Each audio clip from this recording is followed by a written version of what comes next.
안녕하세요. 저는 월토톡 발표를 맡게 된 월프렌즈 김양진이라고 합니다. 저는 지난 7년간 3개국에서 워킹홀리데이를 다녀왔고 이번 년 8월 여름의 마지막과 함께 산티아고 순례길을 시작으로 스페인의 네 번째 워킹홀리데이를 준비하고 있습니다. 일본 워킹홀리데이는 2018년 제가 고등학교를 졸업하면서 바로 가게 되었고요. 이렇게 네 번이나 워홀을 하면서 일본이 가장 인상에 남았는데 그 이야기들을 제가 지금부터 들려드리도록 하겠습니다. 첫 번째는 일본에 가게 된 계기, 두 번째는 첫 해외 취업. 저는 통신사에서 영업팀으로 첫 해외 취업을 했어요. 그리고 두 번째로 이직을 하면서 초등학교 선생님으로 일을 하게 됐습니다. 마지막은 제가 생각하는 워킹홀리데이라는 건 뭔지, 그걸 어떻게 활용하면 좋을지에 대해서 이야기를 해보도록 하겠습니다. 첫 번째로 일본에 가게 된 계기예요. 앞에서 말씀드렸듯이 저는 처음 워킹홀리데이 간 거는 고등학교 졸업하고 바로였는데 그 비자를 알게 된 건 고등학교 3학년 때였습니다. 당시 저는 한국에서 대학 가기를 포기했었어요. 그래서 다른 길을 열심히 모색 중이었는데 사실 학창 시절에는 당장 앞에 주어진 수능, 과제들만 하기에도 급급하다가 고등학교 2학년 때 번아웃이 와서 자퇴를 생각했습니다. 그런데 부모님의 만류가 당연히 있죠. 부모님은 고등학교는 졸업해야지 그래도 사회생활을 조금 쉽게 할 수 있지 않을까라는 생각으로 저를 말렸고 성인이 된 후부터의 선택지는 제가 무얼 해도 반대하지 않겠다는 조건으로 고등학교만 거기까지만 졸업하기로 했습니다. 하지만 이미 한 번 마음이 떴는데 어디 학교 생활이 즐겁나요? 고등학교 3년 내내 정말 많은 방황을 했습니다. 저는 과학중점학교를 나왔는데 같은 반 과학중점반 친구들은 카이스트, 흔히 말하는 스카이, 과학기술대 등에 합격하고 학교 내에서도 사교육 얘기를 주로 해서 저는 사교육을 받지 않았기 때문에 학원을 다니지 않는 저와는 이야기거리가 맞지가 않았어요. 점점 친구들과 얘기하길 피하게 됐고 결국은 혼자서 사색에 많이 빠져서 지냈던 것 같습니다. 그렇게 혼자만의 상상에 빠져 지내다가 어느 날 문득 아무도 나를 틀에 가둬놓지 않은 해외로, 나를 정말 아무도 모르는 해외로 나가보고 싶어졌고 그때 유학, 이민, 그리고 해외 취업 등을 알아보다가 워킹홀리데이 비자를 알게 됐어요. 해외에서 많은 조건 없이 1년을 마음대로 살아볼 수 있다는 말에 가장 먼저 떠오른 거는 일본이었어요. 제가 처음 해외여행을 갔던 곳이었기도 하고 그리고 제가 가장 좋아하는 나라였거든요. 일본이라는 나라를 미디어 매체로 많이 접해서 친숙하게도 했던 곳이라 인생에서 이곳에서 한 번쯤은 꼭 살아보고 싶다라는 마음이 있었던 것 같아요. 그래서 무작정 고등학교 3학년 때 수능을 버려두고 신청해서 2018년 1분기 워홀 비자에 합격했습니다. 일본 워킹홀리데이는 알다시피 자기소개서부터 시작해서 좀 준비할 게 조금 있어요. 그거를 저는 모의고사 시간에 다른 친구들이 수능 공부를 할 때 저는 그걸 쓰고 신청을 해서 합격을 해서 고등학교 졸업식 바로 그 다음 주에 모아둔 300만 원의 자금을 가지고 일본으로 가는 비행기에 몸을 실었고 그렇게 저의 첫 워킹홀리데이 생활이 시작되었습니다. 워킹홀리데이를 갔는데 한국에서 미리 몇 달 동안 살 숙소를 예약해뒀어요.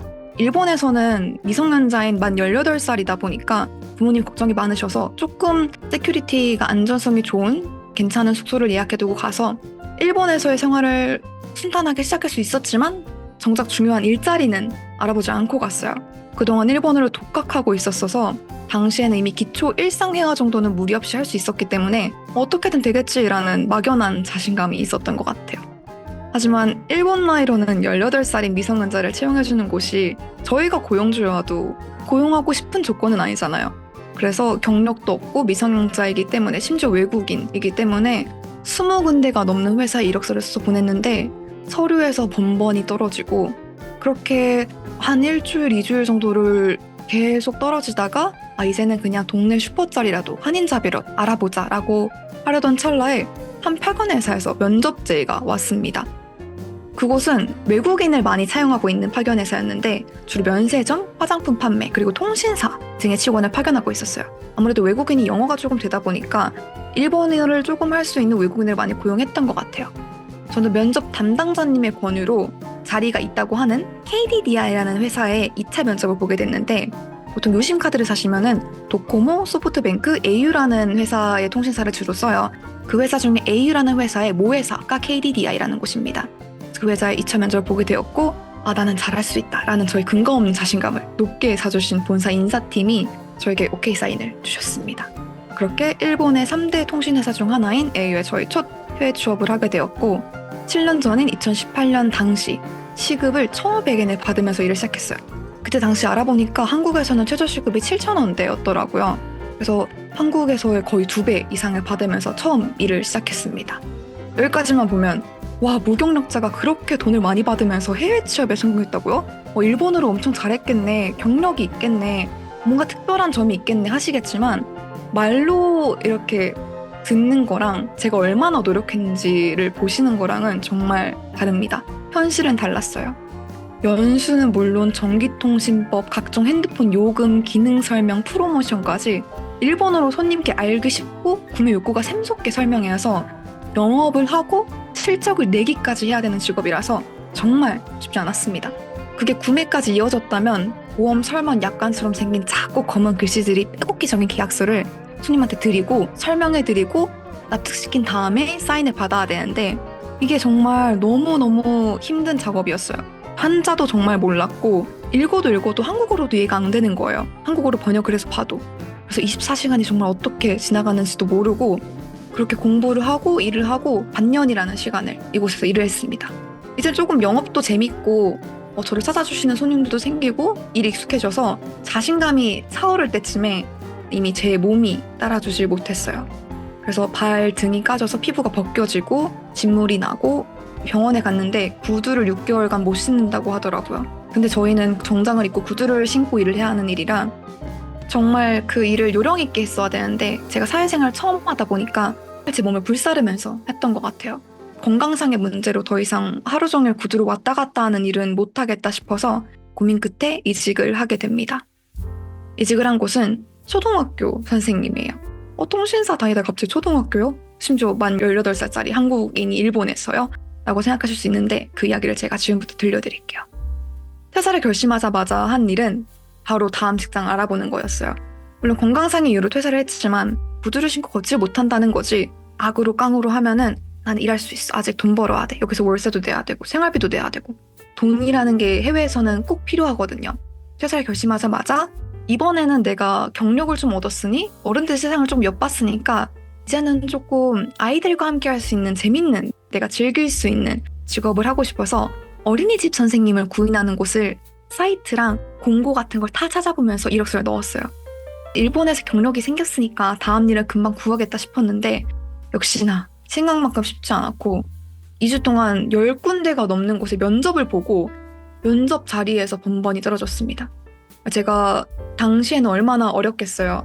만 19살이 되었지만 일본에서는 아직도 미성년자이고 그런 채로 구직을 활동을 하려니까 면접관들이 실제로 저를 보고 이렇게 어릴 줄은 몰랐어요.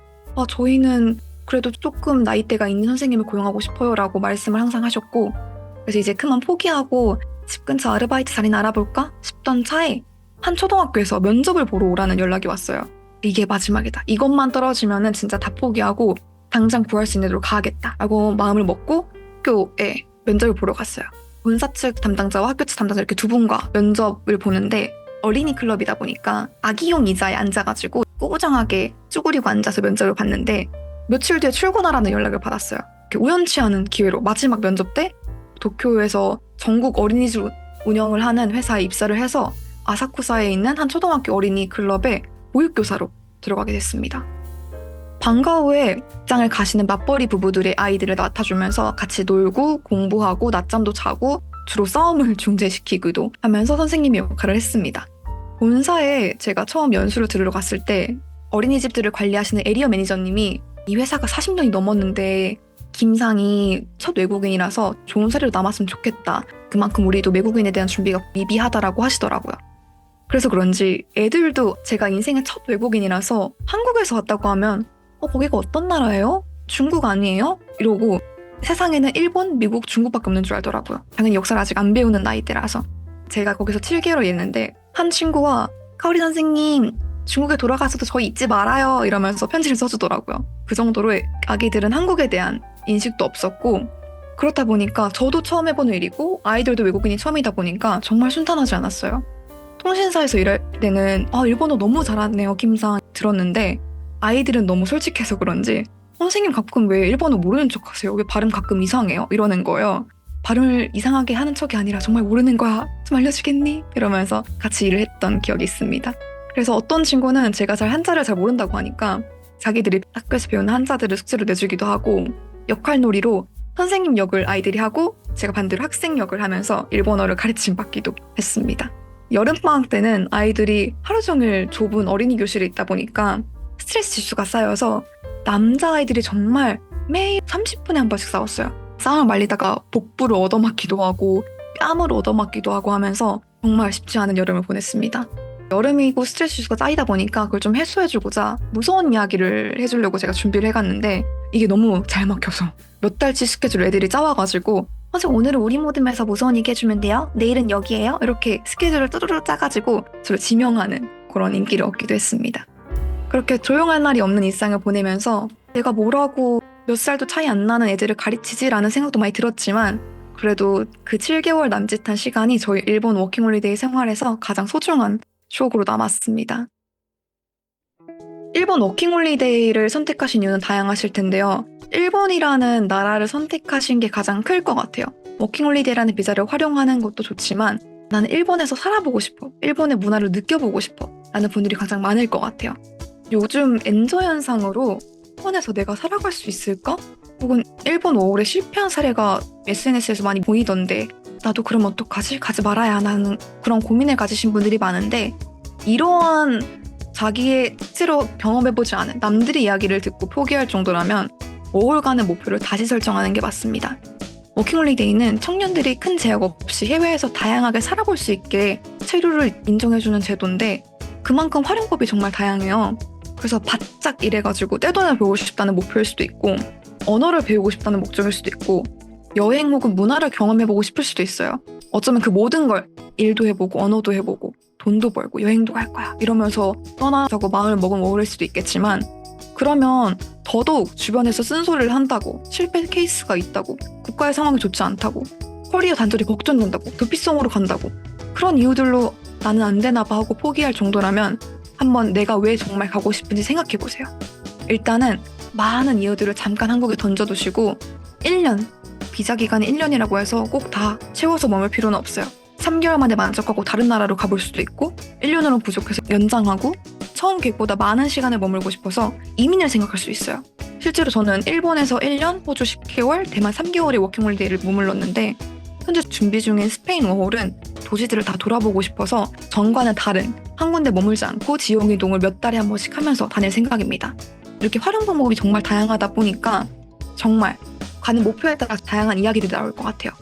여러분의 도전과 성공과 실패를 지혜롭게 사용한다면 결코 시간 낭비가 아니라는 말이 있어요. 전 이 말을 너무 좋아하는데 실제로 저도 일본 워킹홀리데이 생활을 하면서 면접을 가는 지하철에서 성추행을 당하기도 하고 집 사기를 당해서 보증금 사기를 당해서 아니면 월세를 사기당해서 3번씩 이사를 하기도 하고 집을 구하기 전에 며칠씩 노래방에서 자기도 하고 정말 많은 힘든 일들이 있었어요. 그럼에도 불구하고 자신 있게 일본 워킹홀리데이가 저희 인생의 터닝포인트였고 제 삶의 제대로 된 시작이었다고 말할 수 있습니다.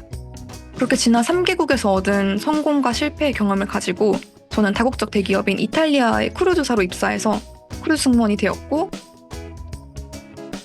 고졸에 모든 경력이 1년 미만인 제가 정말 많은 사회의 시선과 주변의 만류를 이겨내고 묵묵히 걸어온 길은 이제는 7년이 지난 지금은 누구도 틀렸다고 말할 수 없어요. 정말 누가 봐도 많은 도전을 했네요. 남이 가지 않는 길을 걸었네요. 그리고 이뤄냈네요. 뭔가를 성과를 냈네요. 라고 말해주시고 저를 단단히 지지해주고 있습니다. 여러분도 도전하길 두려워하지 마세요. 많이 웃고 울고 가슴 깊이 새겨질 만한 자신만의 특별한 워킹홀리데이를 경험하셨으면 좋겠습니다. 지금까지 올 프렌즈 김양진이었습니다. 감사합니다.